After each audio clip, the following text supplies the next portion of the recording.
여러분, 이스라엘은 지금 도대체 무슨 생각을 하고 있을까요?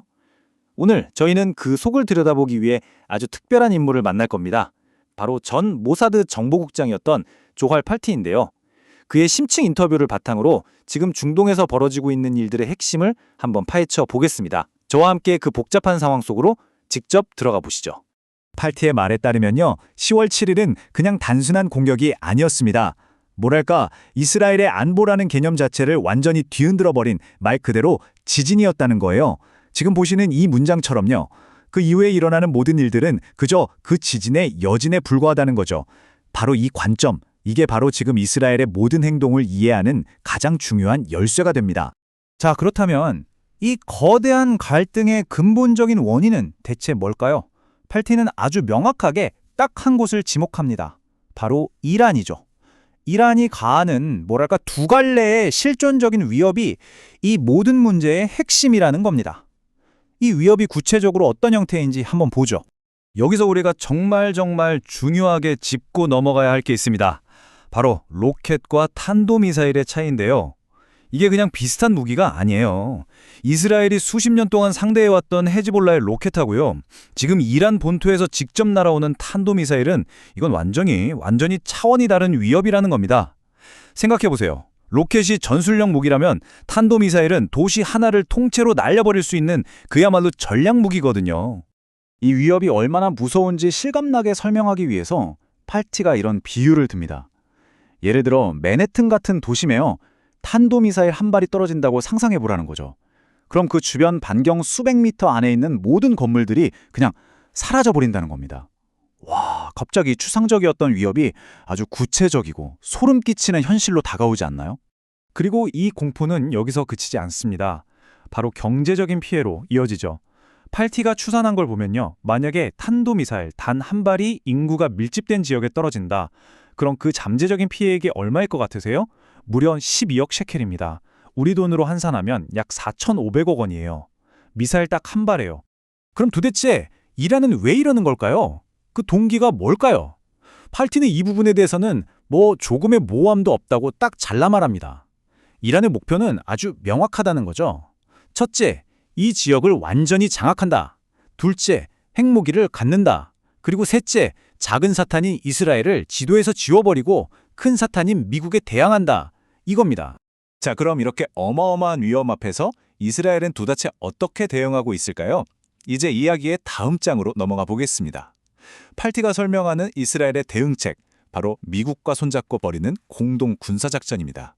이 공동작전이 시작된 계기는 아주 뚜렷했습니다. 바로 지난 2024년 4월이었죠. 이란이 자기네 땅에서 무려 300기가 넘는 미사일과 드론을 이스라엘을 향해 쏟아부은 정말 전례 없는 공격을 감행했습니다. 이게 말 그대로 방아쇠가 된 거예요. 그때부터 미국과 이스라엘의 공동 대응이 시작됐고요. 그리고 팔티의 평가에 따르면 현재 이 작전을 통해 이란의 핵심 군사 능력은 상당 부분 약화되었다고 합니다. 그럼 이 작전, 지금까지 얼마나 성과가 있었을까요? 팔티의 중간 평가를 한번 들어보죠. 먼저 이란의 핵 프로그램은 이건 상당 부분 억제하는 데 성공했다고 봅니다. 하지만 가장 큰 위협, 그러니까 탄도미사일은 아직 완전히 제거하지 못했다는 게 그의 생각이고요. 반면에 이란의 해군이나 공군력 같은 경우는 거의 괴멸 상태에 이르렀다고 평가합니다. 좋습니다. 이제 시야를 조금 더 넓혀볼까요? 이란 본토뿐만 아니라 이란을 둘러싸고 있는 대리 세력들이 있죠. 이른바 불의 골이라고 불리는 이 전선들은 지금 어떤 상황일까요?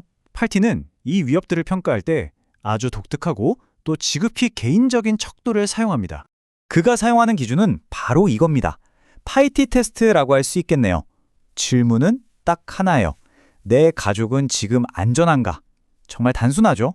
하지만 이 질문 하나가 복잡한 지정학적 상황을 아주 현실적이고 우리 모두가 공감할 수 있는 인간적인 문제로 바꿔놓습니다. 그는 바로 이 기준으로 각각의 대리 세력들이 얼마나 위협적인지 평가하는 거죠. 자, 그럼 그의 평가를 하나씩 한번 따라가 볼까요? 먼저 가자 지구의 하마스, 어느 정도는 처리됐다고 봅니다. 로켓 위협은 이제 없어졌지만 문제는 여전히 민간인 지역을 장악하고 있다는 점이죠. 다음은 예멘의 후티. 지금은 조용하지만 언제든 다시 불을 뿜을 수 있는 탄도 미사일 능력을 그대로 가지고 있고요. 시리아에 있는 민병대들은 뭔가 변화의 기미가 보이긴 하는데 아직은 상황이 불투명합니다. 그리고 가장 큰 문제입니다. 바로 레바논의 헤즈볼라. 지금 이 순간에도 이스라엘 북부를 향해 계속 미사일을 쏘고 있기 때문에 어쩌면 더 큰 전쟁이 불가피할 수도 있다는 게 팔티의 아주 심각한 경고입니다. 여기서 정말 영화 같은 이야기가 하나 나옵니다. 인터뷰 중에 아주 흥미로운 비밀 작전에 대한 질문이 나왔는데요. 여러분도 아마 들어보셨을 거예요. 이스라엘이 어떻게 헤즈볼라 조직원들이 쓰던 호출기, 그것도 1,500개를 동시에 터뜨릴 수 있었을까요? 대체 어떻게 한 걸까요? 팔티의 대답은요, 정말 상상도 못했던 대답입니다. 이 기가 막히고도 치명적인 작전이 누구 아이디어였냐 하면 바로 모사드에 있는 총명한 여성들, 그 중에서도 특히 27살밖에 안 된 한 젊은 여성 요원의 머리에서 나왔다는 겁니다. 그리고 그녀가 아이디어를 냈을 때 상부에서는 이렇게 말했다고 해요. 나이키 슬로건 알지? 그냥 해봐. 와, 이건 정말 모사드의 창의성이 어디까지 갈 수 있는지를 보여주는 정말 대단한 일화 아닌가요? 자, 지금까지는 계속 외부의 적들과 어떻게 싸우는지에 대해 이야기했죠. 그럼 그동안 이스라엘 내부는 어땠을까요? 이제 시선을 안으로 한번 돌려보겠습니다. 팔티가 분석하는 이스라엘의 가장 큰 강점, 그리고 가장 큰 약점, 그 깊은 모순에 대한 이야기입니다. 팔티가 보는 이스라엘의 가장 큰 약점, 가장 큰 취약점은 뭘까요? 바로 내부 분열입니다. 정말 극심한 정치적, 사회적 갈등이죠. 그런데요, 정말 눈앞게도 바로 그 순간에 정반대의 엄청난 힘이 동시에 나타나고 있다는 겁니다. 그게 뭐냐면 아주 강인하고 회복력 있는 젊은 세대, 그리고 이 전쟁통에도 끄떡없는 하이테크 경제, 또 미래를 절대 포기하지 않는 그 시선, 이 양극단이 공존하는 것, 이게 바로 지금 이스라엘의 진짜 모습이라는 거죠. 미래를 향한 그 믿음을 아주 상징적으로 보여주는 숫자가 있습니다. 바로 3.09. 이게 무슨 숫자일 것 같으세요? 바로 이스라엘 대 유대인 인구의 합계 출산율입니다. 전 세계 거의 모든 선진국이 인구 감소로 난린데 이 수치는 정말 그 모든 추세를 거스르는 믿기 힘든 숫자죠. 오늘 이야기는 바로 이 마지막 질문으로 마무리하려고 합니다. 한번 생각해 보세요. 이렇게 끊임없는 위협 속에서 살아가는 나라가 어떻게 이토록 미래에 대해 깊고 강한 믿음을 가질 수 있는 걸까요?